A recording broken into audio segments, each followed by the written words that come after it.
اجتماع میں کتنے بندے آئے تو اس میں کیا یہ اب آپ دیکھیں آپ کتنے بندے لائے تھے؟ نہیں سیدھی بات، اجتماع میں کتنے بندے آئے تو اس نے کیا غلط بات کی؟ کتنے بندے، کتنے اللہ کے بندے آئے؟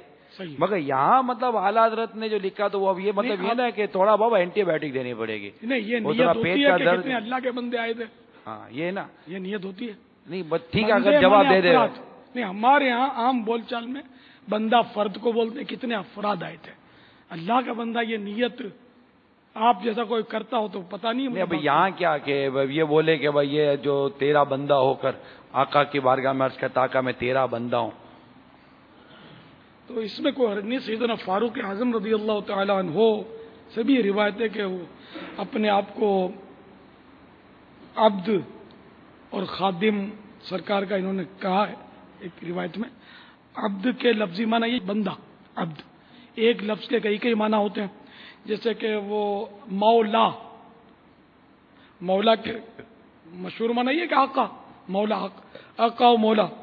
لیکن اب لغت کوئی سی بھی لغت آپ دیکھ لیں، مولا کا جہاں معنی آقا ہے نا وہاں مولا کے معنی غلام بھی ہوتے ہیں. تو حدیث شریف مشکا شریف حدیث ہے نا کہ وہ سیدنا سفینہ رضی اللہ تعالیٰ عنہ وہ اپنے لشکر سے بچھڑ گئے تھے. تو جنگل میں بچھڑ گئے تھے، اتنے میں شیر آ گیا. شیر آ گیا تو یہ تو غلام کس کے تھے؟ انہوں نے شیر کو فرمایا یا ابا الحارث انا مولا رسول اللہ. ابا الحارث یعنی اس کو شیر کو یہ کنیت سے پکارا انہوں نے. تو اے شیر جانتا ہے میں کون ہوں؟ میں رسول اللہ کا غلام ہوں. مولا رسول اللہ. تو آپ بولے کہ رسول اللہ کے مولا بن گئے تو کفر ہو گیا. نعوذ باللہ کہ رسول اللہ کا مولا کون بن سکتا ہے؟ نہیں، یا مولا کے معنی یا غلام ہے. تو حدیث کے الفاظ ہیں مولا رسول اللہ. ٹھیک ہے. تو پھر وہ شیر جو تھا وہ کتے کی طرح دو ملانے لگا اور وہ اشارہ اس نے اس طرح اشارے سے وہ چلا اور آپ پیچھے چلتے گئے اور وہ جا کر لشکر سے ملا دیا شیر نے. تو وہ کسی نے کہا نا شیر کا خطرہ کیا شیر خود کانپ اٹھا. شیر کا خطرہ کیا شیر خود کانپ اٹھا. شیر کا خطرہ کیا شیر خود کانپ اٹھا. سامنے جب نبی کا غلام آ گیا. سامنے جب نبی کا غلام آ گیا.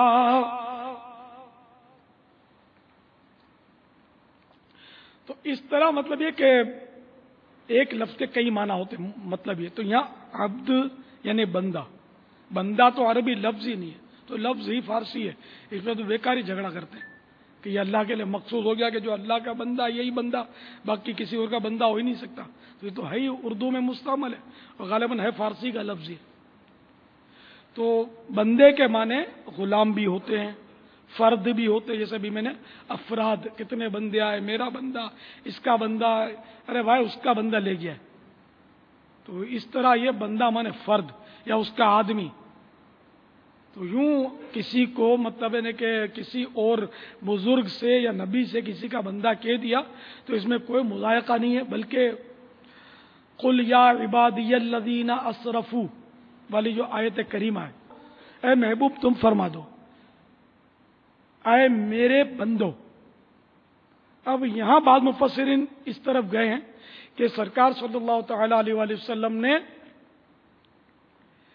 یہ جو اللہ تعالیٰ نے ان کو جو تعلیم انہیں حکم دیا کہ کہہ دو اے محبوب تم فرما دو اے میرے بندو یا عبادی، یعنی اے میرے بندو. تو کیا یہ مفسرین کو عبد کے یا بندے کے معنی پتہ نہیں تھے؟ ہم ان کو بھی سکھائیں گے. والا حضرت نے اس کو بھی اپنے شعر میں اس طرح لیا ہے، یا عبادی کہہ کے ہم کو شاہ نے، جس کو پیٹ میں درد نہیں ٹھیک ہوتا یہ چورن اس پر کام نہیں کر رہا. بعضوں کو دیکھو نا دوا ڈاکٹر تو دیتا ہے لیکن بعض اوقات وہ مریض ایڑیاں رگڑ رگڑ کے مر جاتا ہے.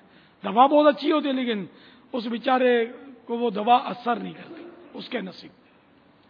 تو تو یہ جو سرکار کو اپنا آقا تسلیم کرتے نہیں اس کے بارے میں یا عبادی کہہ کے ہم کو شاہ نے، یا عبادی کہہ کے ہم کو شاہ نے اپنا بندہ کر لیا پھر تجھ کو کیا، اپنا بندہ کر لیا پھر تجھ کو کیا۔